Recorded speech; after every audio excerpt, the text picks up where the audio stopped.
மனசு சரியில்லாத சொல்லும்போது புத்தி சொல்லும், இது சரியில்லைப்பா, நீ பண்ணுறது இப்படி பண்ணக்கூடாது, இப்படி பண்ணணும்னு புத்தி சொல்லும்.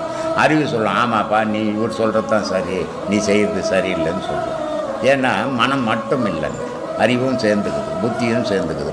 அப்போ அது ஆலோசனை சொல்லும்போது அந்த மனசு தன்னுடைய செயலை மாற்றிக்கும் போது நல்ல செயலில் போகும்.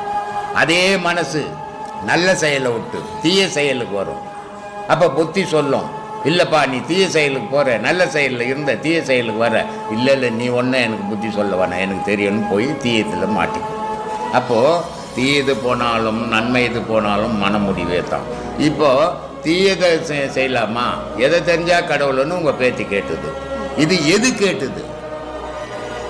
நம்ம சொல்லி கொடுத்து இதை கேளுன்னா கேட்டோம், அது கேட்டுது. அப்போ அதனுடைய மனம் பேசுது, அதனுடைய மனம் கேட்குது, அது கேட்ட தொட்டு. அதனால தான் அதுக்கு குருன்றது மனசு.